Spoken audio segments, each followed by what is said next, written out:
Hey there, what's up? Welcome to Concept Hunter. We're a week after the Global Game Jam, but we're not going to talk about a Global Game Jam game. We're going to talk about a Ludum Dare 31 game, and it's called Walk to the Door. Now, this was a little while ago, but since we had that week where there wasn't a Concept Hunter, then we're going back to it.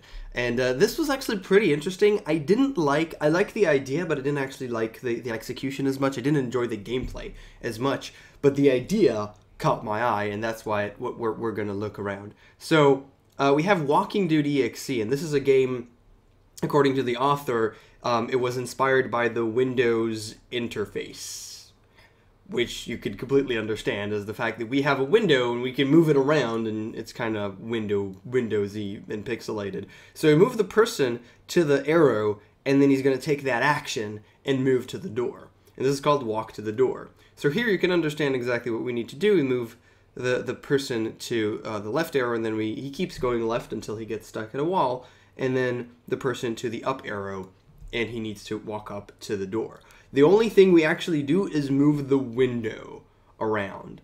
Now this creates very interesting levels, and it takes a while for the brain to conceptualize that the arrow needs to hit the person and not the window and not anything else. You're moving the window, but the person inside the window is what needs to hit the arrow.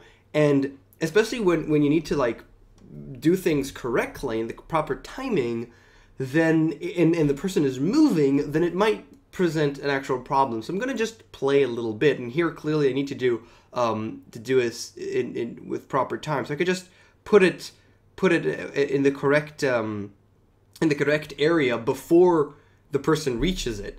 I could put the arrow where I need it to be before the person reaches that area, and then it'll happen instantly. Hopefully that I crossed that properly. So I'm just going to put this to the up arrow. So he's going to come up at the portal and instantly go up because it's right there, right? And, oh wait, actually I don't want that to happen. See, now I fucked up, so I need to press R or menu restart. R would be nice, by the way. So because I only have one right arrow, I need him to make him go right all the way. So I need him to go right, and then here I'll need him to go up. Only here when he touches this part, he'll go up. So he's gonna go right, and then he's gonna keep going right through the portal and eventually go up. So this is a really cool concept. You could do it. Oh, there you go. I need to move it a little bit because it touched that, which kind of fucked me up. So let's do that just one more time. I'm going to tell him to go up instantly, and here I'm going to tell him to go left. Oh wait, not instantly, like over here. So over here, and then I'm going to move it away so that there'll be no chance I can screw this up. All right, there you go. Now this gets more and more complicated. Clearly, a couple more mechanics here and there.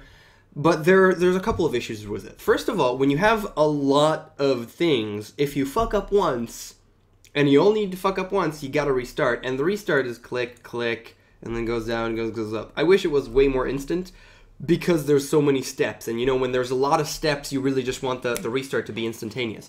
Another thing is that the person needs to hit, this is an entire circle. And sometimes you don't see exactly where it is.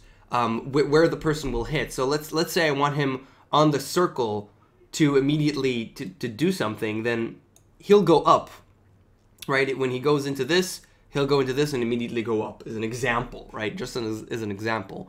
But the fact that this will also work and this will also work, and if I'm placing these windows ahead of time, then I need to place them on the edges of those giant circles. I wish this was more clear, maybe smaller, probably smaller, and more like that it's a tiny little dot and not just a huge thing. Because it's such a huge thing, I usually place things on the edge, because once he touches this, he's actually going to just where my cursor is right now and start going up from where my cursor is right now, which is a little bit misleading. I hope I'm transferring the idea of what I'm talking about well, and that's a little bit misleading and annoying.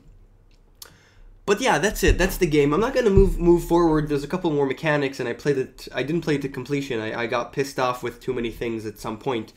The execution could use a little bit of a jeer. Again, this is a Ludum Dare game. It's done in 48 or 72 hours. I'm not sure. Ludum Dare is sometimes that and sometimes this.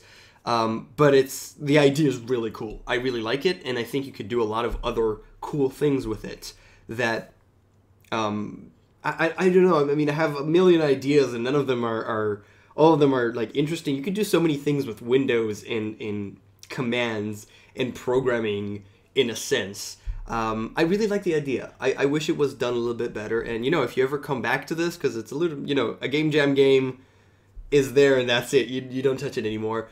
If you ever do anything more with it, let me know. I'll be interested in that. So, yeah, this is Walk to the Door. Again, sorry for not having anything last week, but I was at the Global Game Jam myself, and I made a game myself that you could clearly check out on my website if you want. And that's it. This is Walk to the Door. It was done by El Pepe. Is that his name correctly? I hope so. Thank you so much for watching. I'll see you guys next time.